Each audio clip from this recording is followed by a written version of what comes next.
Finally উঠে পড়লাম নিজের একখণ্ড নীড়ে। আসসালামু আলাইকুম, ওয়েলকাম টু মাই চ্যানেল আম্মু শালাবেলা থেকে। আমি রুনা ইসলাম। এই তো প্রতিদিনের মতো আজকেও হাজির হয়েছি নতুন একটি ভিডিও নিয়ে।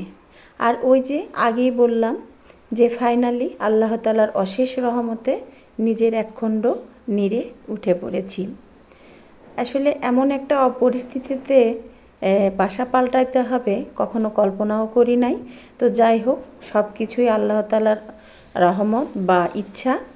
খুব ভালোভাবেই বাসা শিফট করে ফেলেছি। 3 পর্যায়ে 3 দিনে বাসা শিফট করতে হয়েছে আমাদের। আসলে একসাথে করলেও হইতো, কিন্তু অনেক কষ্ট হয়ে যেত, যার কারণে ওর বাবা আর আমার ডিসিশানে আমরা একদিন করে গ্যাপ দিয়ে 3 দিন আমরা ট্রাকে করে জিনিসপত্র সব নিয়ে এসেছি। তো প্রথম দিনের আবহাওয়া দেখাচ্ছি, খুবই ভালো ছিল। দ্বিতীয় দিনের মানে পরপর 3 দিনেই আমরা বাসাটা শিফট করেছি খুবই সুন্দর একটা আবহাওয়াতে। কিন্তু পরবর্তীতে যখন বাসা শিফট হয়ে গেছে, এরপরেই শুরু হয়ে গেল বৃষ্টি। আর সে যেমন তেমন বৃষ্টি না, এই তো ট্রাক থেকে মালামাল উঠাচ্ছে। আর এমন অবস্থায় ভাবলাম যে অনেক দিন থেকেই দিচ্ছি করে হয়ে উঠছে না, যার কারণে বাসার কোনো ভিডিওই কিন্তু শেয়ার করা হয় নাই। তবে হ্যাঁ, আমার বাসার প্রত্যেকটা রুমের প্রত্যেকটা জানালা বা বারান্দা থেকে যে ভিউগুলো আমি হয়তো অনেক আগেই আপনারা দেখে থাকবেন, যে ছোটোখাটো ছোট ভিডিও আমি শেয়ার করেছি।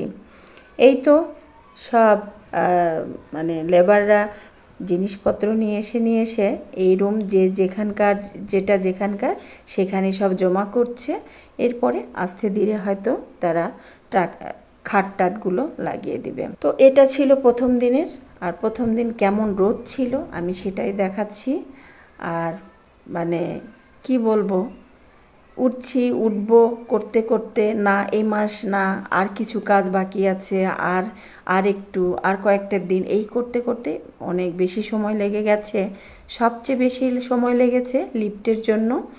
লিফটের কাজ সম্পন্ন হলেই হয়তো আমাদের একটু দেরি হয়ে গেল, আরও দেরি একটু বেশি হলো। দেশের এরকম একটা অবস্থাতে দেখা যাচ্ছে যে মিস্ত্রিরাও ঠিকমতো কাজ করতে পারছে না, এই জন্যই হয়তো একটু দেরি হয়ে গেল। তো এটা মাস্টার বেডরুমের সাথে যে ওয়াশরুমটা আমি সেটাই দেখাচ্ছি। তো এইভাবে প্রত্যেকটা কাজ কিছু কিছু বাকি আছে। যেমন আমার দরজাগুলো, মেন দরজা থেকে শুরু করে বেডরুম সবগুলোর দরজাগুলো কিন্তু এখনও বার্নিশ করা হয় নাই, সেগুলো কাজ বাকি আছে। তো মিস্ত্রি মামাকে কয়েকদিনের জন্য ছুটি দেওয়া হয়েছে, যে আমরা আগে উঠে একটু সেটেল হয়ে নেই, তারপরে হয়তো একটু কষ্ট হলেও আস্তে ধীরে করিয়ে নিতে হবে। একটা রুমের জিনিসপত্র নিয়ে এসে সেই রুমটাতেই রাখা হচ্ছে। এখনও এই রুমের জিনিসপত্র হয় নাই, আর এক রুমও ফাঁকা। তো আজকে 2 ট্রাকে যা জিনিসপত্র এসেছে সেগুলোই উঠাচ্ছে।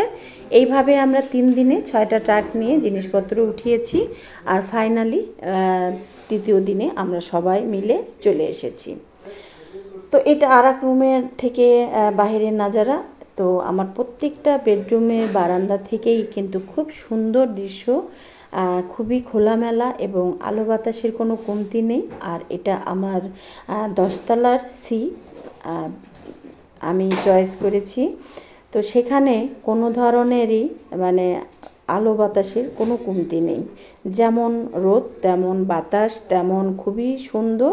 তবে মানে কি বলবো, আর গরম সেটা কিন্তু ফিলই হচ্ছে না। তো এই তো আজকে এ পর্যন্তই। সকলে ভালো থাকবেন। আর আমার ছোট্ট নীড়টা আপনাদের কার কেমন লেগেছে অবশ্যই জানাবেন।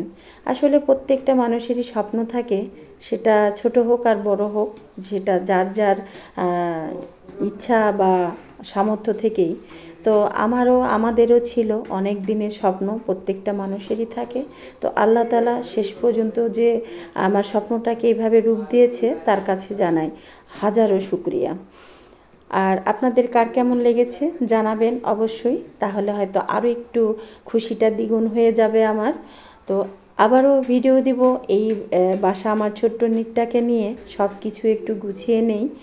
আর এই বাসাটাতে ইন্টেরিয়রের কাজ এখনও আমরা তেমন কিছু করাই নাই, আর করাবো বলে খুব একটা ইচ্ছাও নেই। তবে যতটুক না হলেই চলে, হয়তো সেইটুক করিয়ে নিব। সেটাও সময় সাপেক্ষে, সব কিছুই দেখতে পাবেন, সব কিছুই আপনাদের সাথে শেয়ার করব আশা করছি। সে পর্যন্ত সকলে ভালো থাকবেন, সুস্থ থাকবেন, আমাদের জন্য দোয়া রাখবেন। এই যে দেখতেই পাচ্ছেন বাহিরে, এটা কিন্তু আমরা বাসাতে উঠেছি তৃতীয় দিনে সম্পন্ন করার পরে।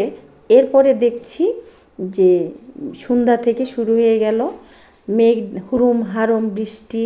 তো সেটাই, বাহিরে বৃষ্টি হচ্ছে ঝিরঝিরে, আর জানালা কিন্তু খোলা যাচ্ছে না, প্রচণ্ড বাতাস। আজ তাহলে এই পর্যন্তই। সকলে ভালো থাকবেন, সুস্থ থাকবেন। আল্লাহ হাফিজ।